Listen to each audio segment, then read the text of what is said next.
आज मैं आपको बताऊंगा एक बहुत ही इंटरेस्टिंग स्टोरी।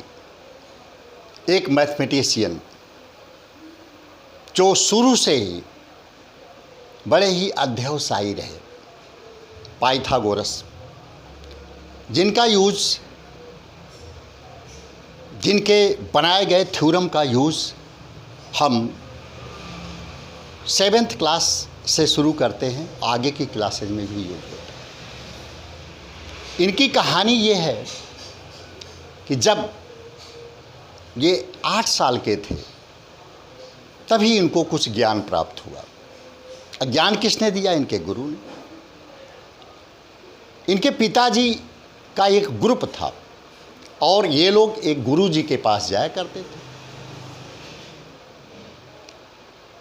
एक दिन संजोग से इनके पिताजी नहीं जा पाए, इनको चांस मिला तो सब लोग अपना बैग पैक करके ले जाते थे। तो बच्चे ने कहा कि मैं जाऊंगा और अपना बैग पैक किया। वहाँ 1 वीक का प्रोग्राम रहता था, वहाँ ये लोग रुकते थे। बच्चे ने अपना जो बैग पैक किया, इतना बढ़िया ढंग से बैग पैक किया था कि जब वो गुरुजी के पास पहुँचे तो गुरुजी ने देखा कि एक बच्चा इतने ढंग से बैग को रखा हुआ है और सामान अपना ऐसे निकाल ले रहा है जैसा किसी ने नहीं बनाया। उन्होंने बच्चे को अपने पास बुलाया, कहा बेटा कैसे बनाया इसको? क्या इसको हमने एक साइड ली, 2 साइड और एक तीसरी को ले लिया, 3 साइड से ही बनाया और 3 साइड ही हमारी ओपन करने की प्रोसेस बनी। गुरुजी बड़े प्रसन्न हुए। उन्होंने कहा कि तुम बहुत अच्छा कर सकते हो बेटा। और जब वो वहाँ से लौट कर आए तो उन्होंने राइट एंगल ट्रायंगल पर अपनी थ्योरी डेवलप करी बेटा, और पाया तुमको ज़्यादा प्रॉब्लम आती है कि हाइपोटेन्यूज क्या होता है, बेस क्या होता है। ये राइट एंगल ट्रायंगल में ही होता है हाइपोटेन्यूज। एक एंगल 90 डिग्री जरूर होनी चाहिए और उसी पर उन्होंने अपनी थ्योरी बनाई। अब एक मिनट आप देखें, एक राइट एंगल ट्रायंगल ये आपकी बनी हुई है, ये 90 डिग्री है, ये आपका बेस हुआ, ये आपका परपेंडिकुलर है। 90 डिग्री मतलब ये परपेंडिकुलर हुआ। इसको आप क्या कहते हैं? हाइपोटेन्यूज।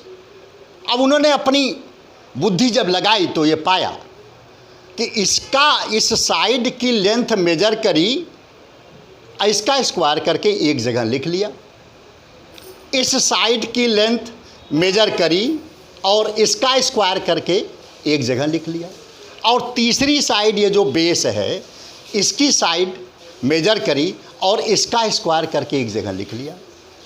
इनके स्क्वायर और इनके स्क्वायर की वैल्यू को जब ऐड किया तो इनका जो स्क्वायर लिखा था उसके बराबर आ गया। एक चमत्कार हुआ बेटा, और उस चमत्कार ने ही एक फार्मूला, एक थ्योरी डेवलप कर दी। और हाइपोटेन्यूज का स्क्वायर परपेंडिकुलर के स्क्वायर और बेस के स्क्वायर के सम के बराबर होता है। तो hypotenuse square is equal to perpendicular square plus base square. Hypotenuse square is equal to perpendicular square plus base square. मान लो इस साइड मेजर किया 13 सेंटीमीटर आया, इसका स्क्वायर कितना होगा बेटा? 169। 13 का स्क्वायर कितना होगा? 169। ये साइड मेजर करी और इसका पाया 12 सेंटीमीटर। 12 का स्क्वायर कितना होगा बेटा? 144। ये साइड मेजर करी 5 सेंटीमीटर। 5 का स्क्वायर कितना होगा बेटा? 25। अब 144 और 25 को ऐड करो, ये देखिए 169 के बराबर हो जाएगा। तो फार्मूला निकल गया कि hypotenuse square is equal to perpendicular square plus base square. ये राइट एंगल ट्रायंगल के केस में ही होगा। इसीलिए कहा जाता है बेटा, coming events cast their shadows before. जो होनहार बच्चे होते हैं शुरुआत से ही उनके अंदर कुछ लक्षण आने लगते हैं। Coming events cast their shadows before. Coming events cast their shadows before. Right angle triangle, Pythagoras की कहानी। धन्यवाद।